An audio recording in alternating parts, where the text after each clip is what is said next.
안녕하세요. 오늘은 지난 9월 4일 조지아 배터리 제조 공장 건설 현장에서 일어난 한국인 근로자 대규모 구금 사태와 관련하여 한 미국인이 한국인 노동자들을 만나면서 겪은 놀라운 변화를 담은 편지를 소개해 드리려 합니다. 처음에는 한국을 잘 몰랐던 한 사람, 오히려 편견과 두려움 속에 살던 사람이었습니다.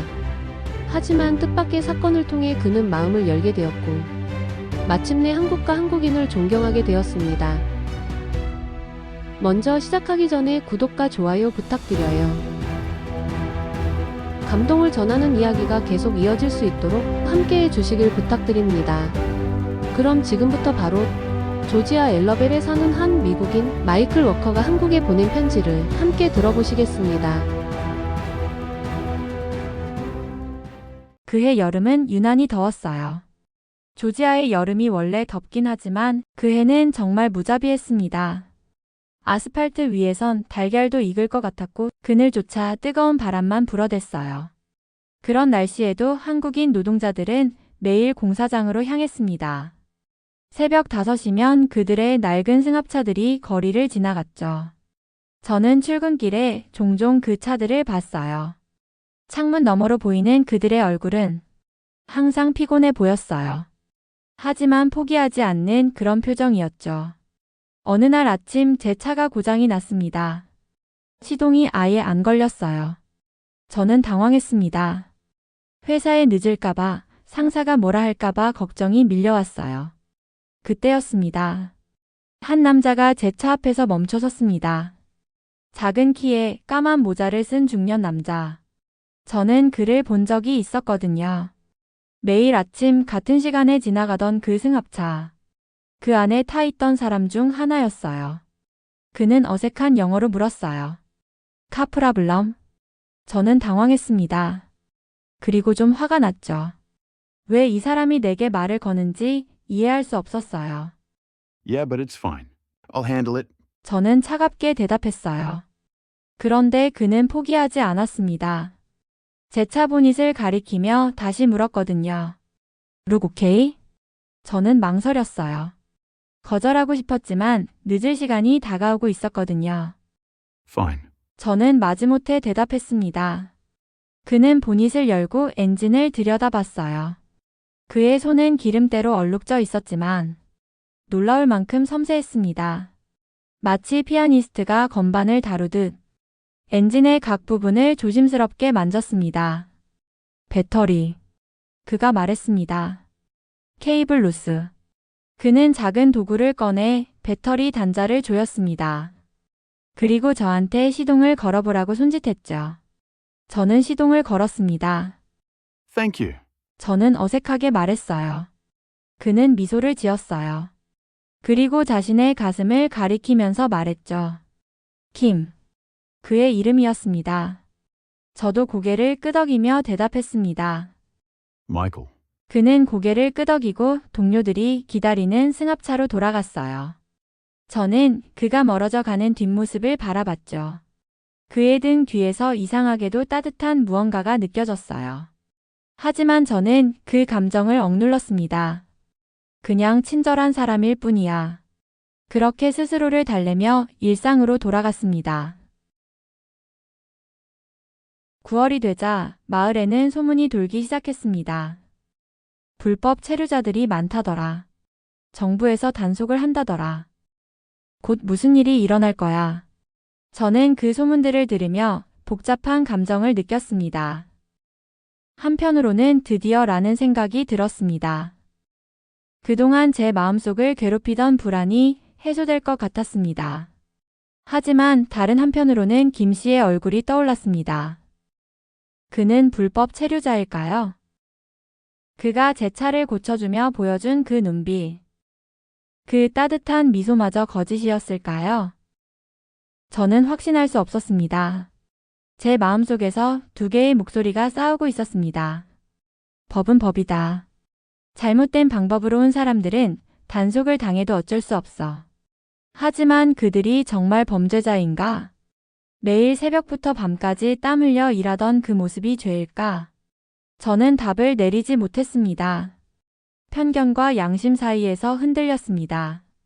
어느 날은 한국인들을 향한 불신이 더 커졌고, 다른 날은 김 씨의 미소가 떠올라 마음이 무거워졌습니다.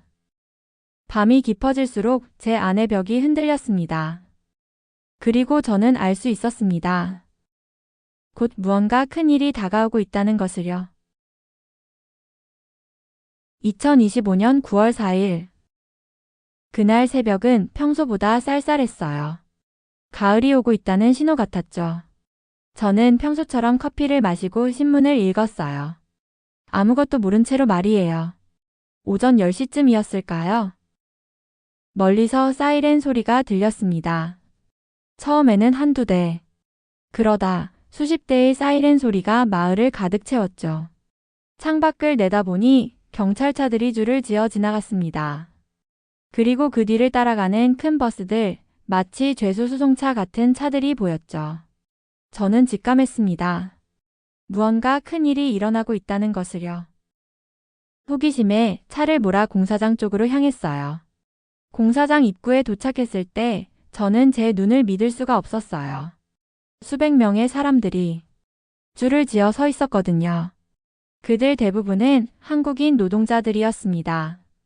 그들의 손에는 수갑이 채워져 있었고 발에는 족쇄가 채워져 있었죠. 그리고 허리춤에서 서로를 연결하는 쇠사슬들이 보였어요. 마치 죄수들을 보는 것 같았습니다. 차에서 내려서 좀 더 가까이 다가갔어요. 경찰들이 많았지만 일반인들의 출입을 완전히 막지는 않고 있었거든요. 그때 저는 그를 봤어요. 김 씨였어요. 그는 줄의 중간쯤에 서 있었습니다. 수갑을 찬 손으로 앞사람과 연결된 쇠사슬을 잡고 있었죠. 그의 얼굴은 절망으로 가득 차 있었어요. 그러나 포기한 것 같지는 않았습니다. 여전히 곧은 자세로 서 있었어요. 김 씨가 저를 보았습니다. 우리 눈이 마주쳤죠. 그리고 그는 미소를 지었습니다. 수갑을 찬 채로, 쇠사슬에 묶인 채로. 그는 저를 향해 고개를 끄덕였습니다. 마치 괜찮다는 듯이. 저는 그 순간 뭔가가 가슴속에서 부서지는 걸 느꼈어요. 버스에 오르는 사람들은 서로를 도왔습니다. 앞사람이 비틀거리면 뒷사람이 부축했고, 나이 많은 분을 젊은 사람이 부축해줬죠. 그 장면에서 저는 놀라운 걸 봤습니다. 연대였어요. 절망적인 상황에서도 서로를 배려하는 마음이었죠. 김 씨가 버스에 오르기 직전 그는 주머니에서 작은 무언가를 꺼냈습니다. 기름때 묻은 낡은 작업용 장갑. 그는 경찰관에게 무언가 말하더니 그 장갑을 땅에 내려놓았어요. 그리고 저를 바라봤죠. 제게 주는 거였습니다. 저는 그 의미를 이해할 수 없었어요. 하지만 가슴이 아팠습니다. 버스들이 떠나고 공사장은 고요해졌습니다. 저는 장갑을 주워들었죠. 낡고 기름때 묻은 평범한 장갑이었습니다. 하지만 제 손에 쥐었을 때 따뜻했어요. 그날 밤 저는 잠을 이룰 수 없었어요. 김 씨 얼굴이, 그의 미소가, 그리고 그의 장갑이 계속 떠올랐거든요. 그는 왜 내게 미소를 지었을까? 왜 장갑을 내려놓았을까?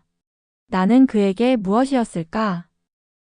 저는 그동안 제가 그들에 대해 품었던 생각들을 되짚어봤어요. 편견들, 두려움들, 그리고 무관심들을 말이에요. 그들을 그냥 외국인, 이방인, 침입자로만 봤다는 거죠. 하지만 김 씨는 저를 그렇게 보지 않았어요. 그는 저를 단순히 공경에 처한 한 사람으로 보았어요. 그리고 도움을 줬어요. 아무런 대가도 바라지 않고 아무런 이유도 묻지 않고. 그제야 저는 깨달았습니다. 문제는 법이 아니었습니다. 제 마음이었습니다.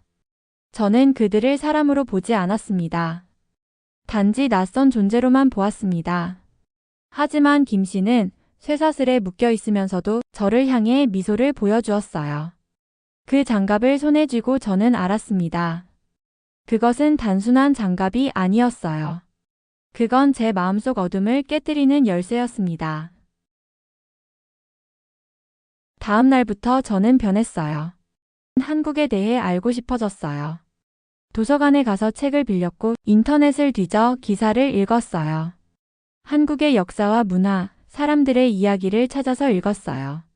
그리고 저는 경악했습니다. 일제강점기 36년. 나라를 빼앗기고도 꺾이지 않았던 사람들. 한국전쟁의 참혹함. 폐허 속에서도 다시 일어선 국민들. 분단의 아픔. 가족이 갈라져도 희망을 버리지 않은 민족. 그리고 그 모든 것을 이겨내고 오늘의 한국을 세운 놀라운 이야기들. 김 씨의 아버지는 아마 일제강점기를 겪었을 거예요. 김 씨 자신은 전쟁의 폐허 위에서 자라났을지 모릅니다. 그들이 지금 임원, 조지아 땅에 와서 땀을 흘리는 것도 더 나은 삶을 위해서, 사랑하는 가족을 위해서, 미래를 위해서 꿈꾸면서 온 거겠죠. 저와 다르지 않은 꿈을 가진 사람들이었어요. 그날 이후 저는 한국을 새롭게 보게 되었어요. 뉴스 속의 외국인 노동자가 아니라 이웃으로, 동료로, 친구로, 그리고 존경해야 할 사람들로. 며칠 후 저는 공사장 근처를 다시 찾았어요. 텅 빈 공사장이 보였습니다. 공사는 중단된 상태였죠. 기계들이 그대로 멈춰 있고 자재들이 그대로 쌓여 있었어요.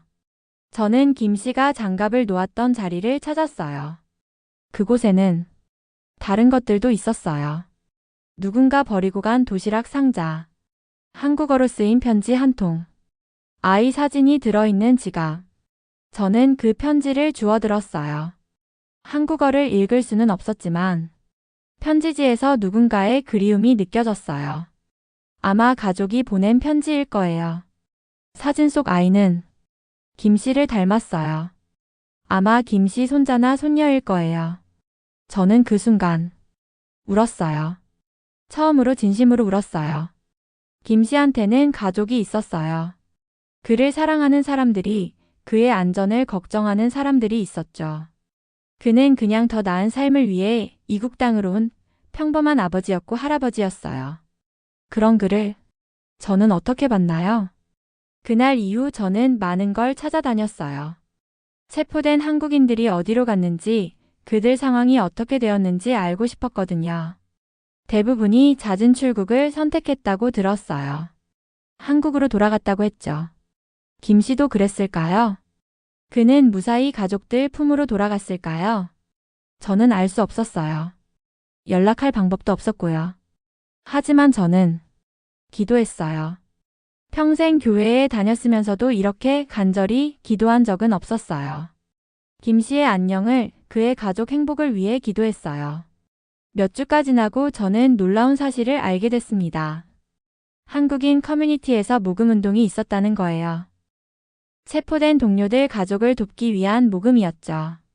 저는 그곳을 찾아갔어요. 작은 교회에서 열리고 있었어요.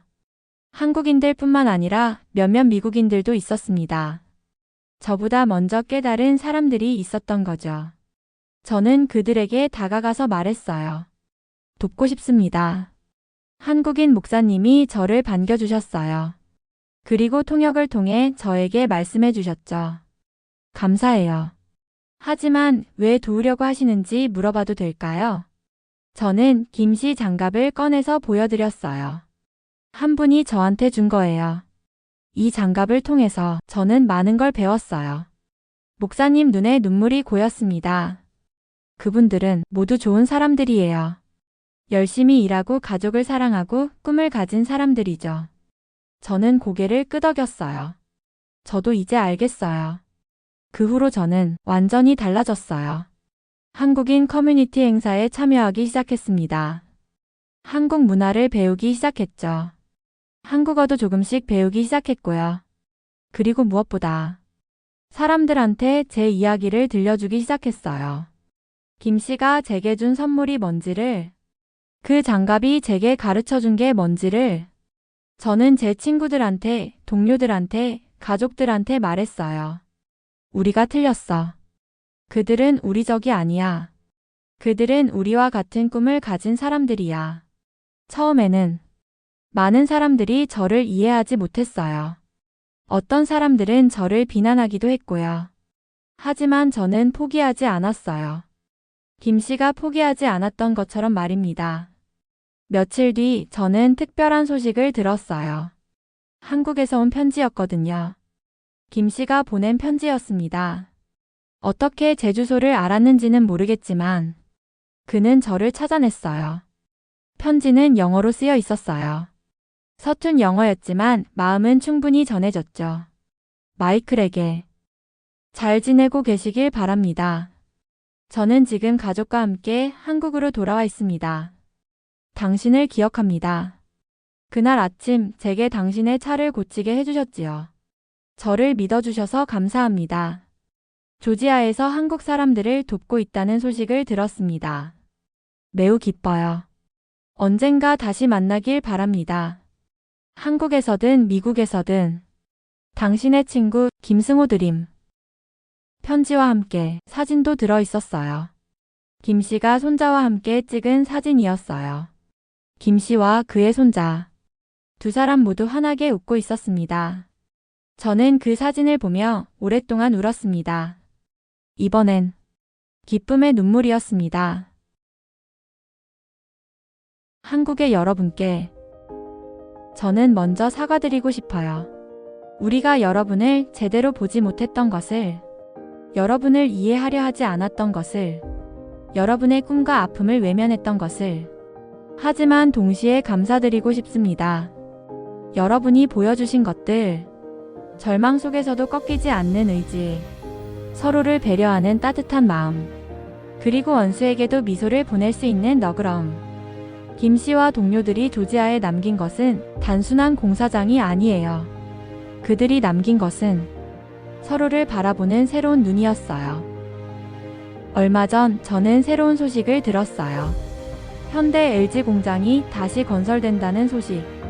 이번에는 모든 절차가 합법적으로 진행된다고 했습니다. 저는 기뻤어요. 그리고 간절히 바라고 있어요. 김 씨와 그의 동료들이 이번에는 환영받으며 존중받으며 돌아오기를. 저는 그들을 기다릴 것입니다. 손에 낡은 장갑을 들고서. 그리고 이렇게 말할 것입니다. 돌아오신 걸 환영합니다. 여러분은 이방인이 아니에요. 우리의 친구입니다. 마지막으로 한국의 어머니들, 아버지들께 말씀드리고 싶어요. 여러분의 아들, 딸들이 이국 땅에서 흘린 땀은 결코 헛되지 않았어요. 그들의 성실함과 인내, 인간다움은 우리의 마음을 변화시켰어요. 2025년 9월 4일 이전에 마이클 워커는 죽었어요. 그리고 새로운 마이클 워커가 태어났죠. 한국을 사랑하고 한국 사람들을 존중하며 더 나은 세상을 꿈꾸는 새로운 사람으로. 김승호 씨, 감사합니다. 그리고 미안해요. 언젠가 다시 만날 그날까지. 조지아 엘러벨에서 한국을 사랑하는 마음으로. 마이클 워커 드림. 추신. 이 장갑은 이제 제 손에 꼭 맞습니다. 하지만 진짜 주인은 김승호 씨입니다. 언젠가 다시 만나면 저는 이 장갑을 돌려드릴 것입니다. 그리고 새 장갑을 하나 선물할 겁니다. 메이드 인 USA라고 적힌 새 장갑을요. 그것이 진정한 교류라 믿습니다. 서로를 나누고 이해하며 함께 더 나은 미래를 만드는 것.